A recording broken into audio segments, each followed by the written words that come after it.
Good afternoon students. कल हमने present simple tense के बारे में सीखा था और एक उसका एग्जाम्पल भी किया था। मैं उसकी कुछ महत्वपूर्ण बात को एक बार रिवाइज कर रहा हूं।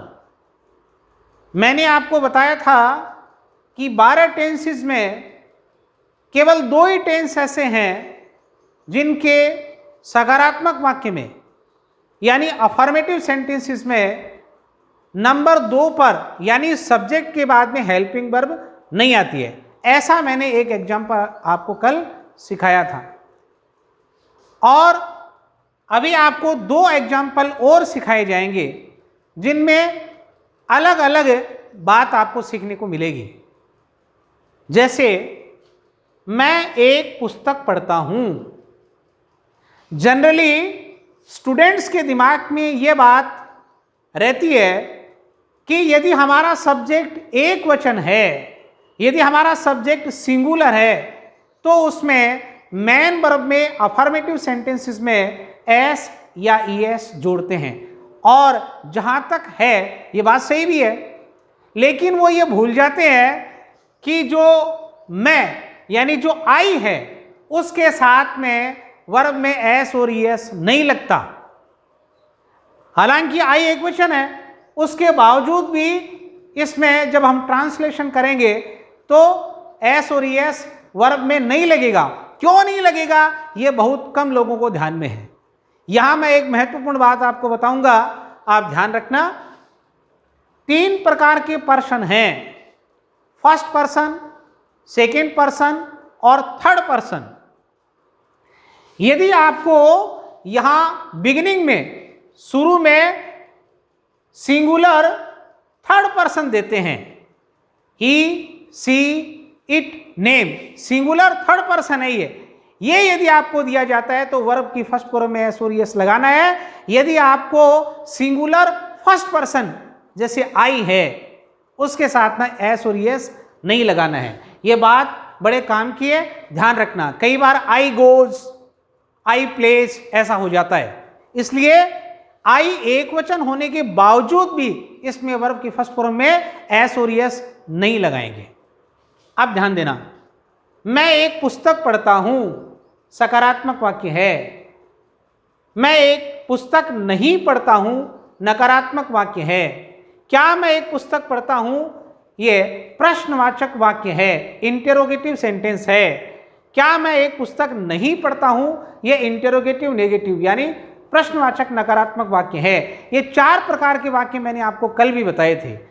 अब हमने एक बार इस प्रकार का एग्जाम्पल लिया है जिसके अंदर एक वचन होने के बावजूद भी एस और एस नहीं लगता, और एस और एस नहीं लगता तो हेल्पिंग वर्ब है, सहायक क्रिया है, वो भी डू नॉट का हम प्रयोग करेंगे।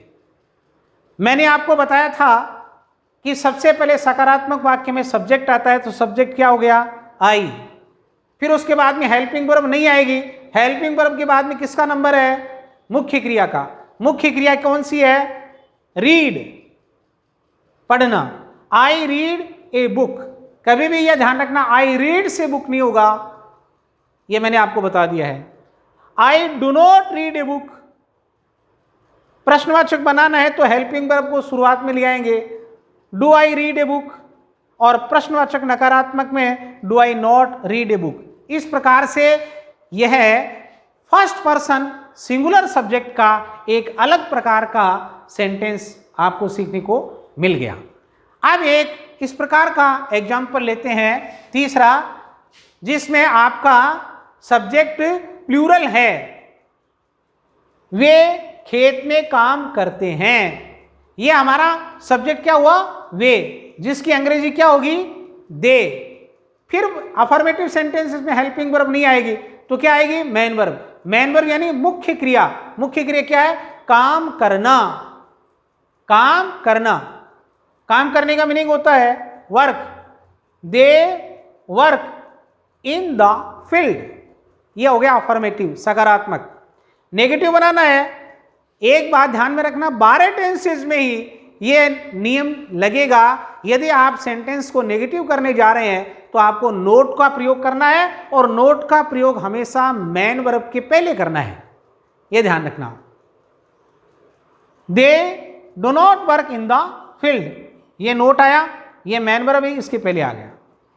जितने भी प्रश्नवाचक बनाएंगे 12 टेंसेस में, प्रश्नवाचक में हेल्पिंग वर्ब को आगे लाने से प्रश्न बन जाता है।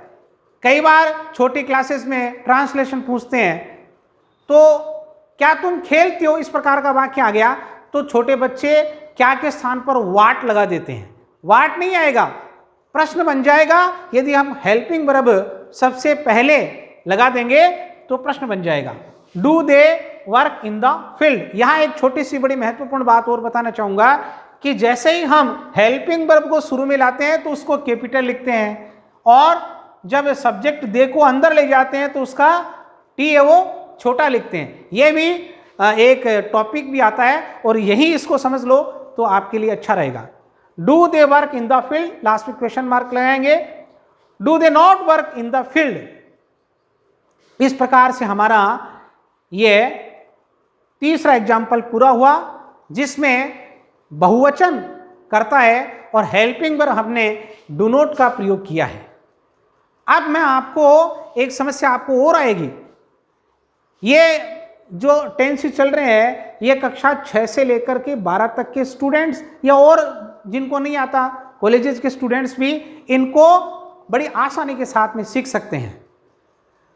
यहां दिक्कत क्या है कि कई छोटी क्लासेस के बच्चों को सब्जेक्ट का ध्यान नहीं है, हेल्पिंग वर्ब का ध्यान नहीं है, मैन वर्ब का ध्यान नहीं है, ऑब्जेक्ट का ध्यान नहीं है, प्रोनाउंस का ध्यान नहीं है, प्रेपोजिशन का ध्यान नहीं है। तो मैं अभी इस लेसन के बाद में एक बार थोड़ी सी लिस्ट आउट करूंगा। एक इस प्रकार का अपन फॉर्मेट बनाएंगे कि कौन कौन से सब्जेक्ट होते हैं, कौन कौन सी हेल्पिंग वर्ब्स होती है, कौन सी मैन वर्ब हो सकती है, और उसका क्रम क्या होता है, ये अपन सीखेंगे इस टेंस के पूरे होने के बाद में। फिर आपको हम होमवर्क देंगे, जो आप इन सारे रूल्स को पढ़ करके, अध्ययन कर करके बड़ी आसानी के साथ में कर सकते हैं। Thank you.